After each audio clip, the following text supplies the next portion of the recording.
Hi, this is in response to Neem's presentation. I did enjoy your presentation. I thought it talked a lot about the insured and the uninsured being a problem for these overtaxed emergency departments. It's not always a payment issue, payments are a big issue, but it's just a lack of resources. Emergency rooms are closing, and we need to figure out how to care for all these patients that are using the emergency room so often. I do like some of your suggestions, but to answer your question about the EMTALA, sorry, I think it was designed years ago to address a very pressing concern when it was created. The act was created originally in 1986 because before that, there was no repercussions for dumping patients outside the hospital and refusing to take care of them for lack of payment.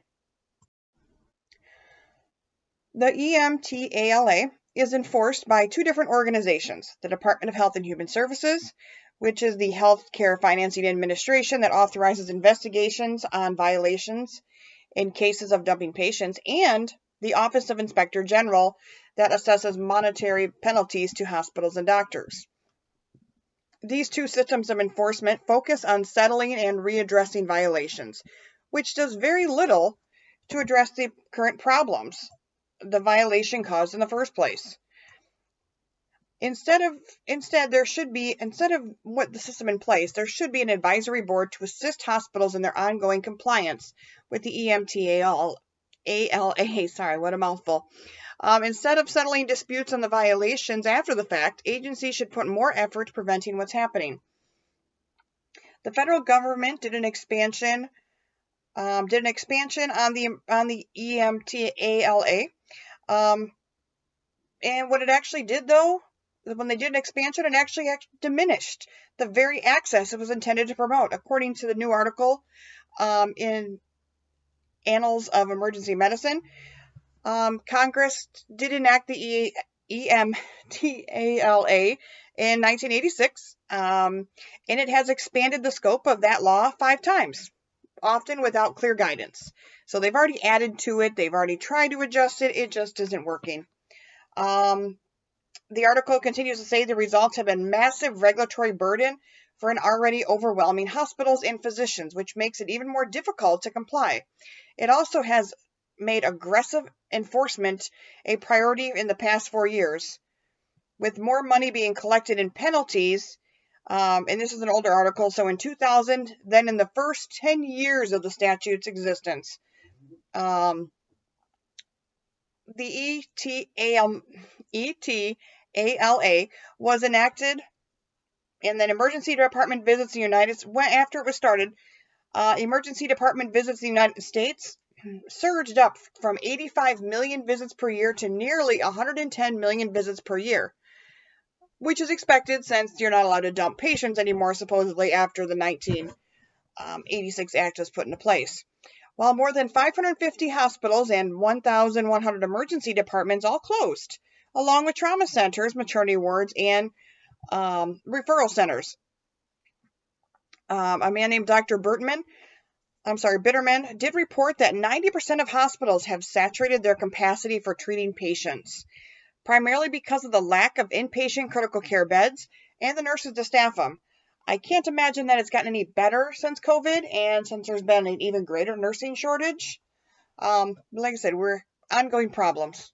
According to the policy review at Berkeley, author Cruz in 2020, EMTALA, however, also contributed to different types of problems, to neglecting screening exams, failure to provide stabilization, or inappropriate transfers to other facilities.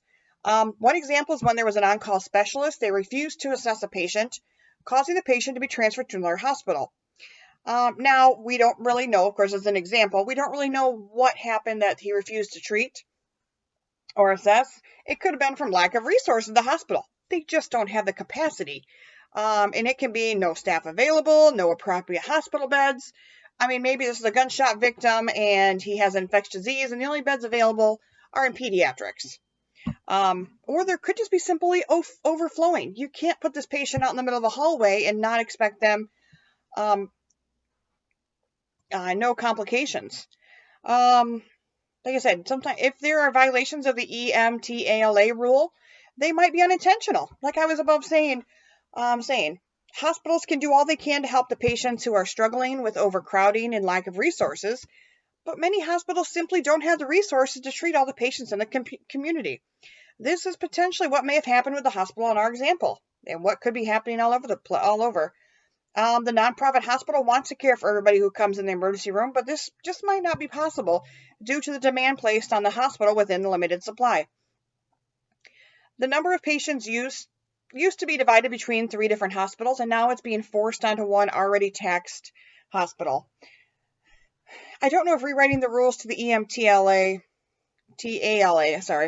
however, is a solution, because it neglects a really very real issue with the nature of the law itself. The EMTALA is unfunded. Right now, they're going after violations instead of trying to prevent these from happening. That's a disadvantage, obviously, the unfunding. Hospitals in low-income areas and underserved communities, because their lack of resources, in addition to their increased likelihood of overcrowding. They're recommending that a technical advisory group was conveyed in 2005 by the CMS, or Centers for Medicaid and Medicare Services, to study it. The advisory group focused on incremental modifications to the EMTALA, but it also envisioned a fundamental rethinking of it that would support the development of regionalizing emergency systems.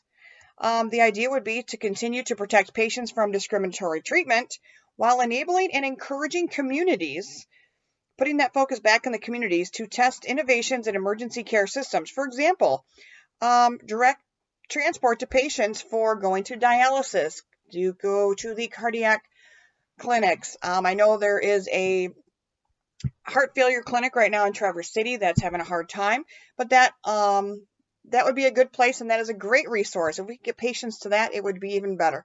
So I'm not sure the EMTALA might be able to be revised again, but we might have to just scrap it and start from scratch. Thank you for your listening.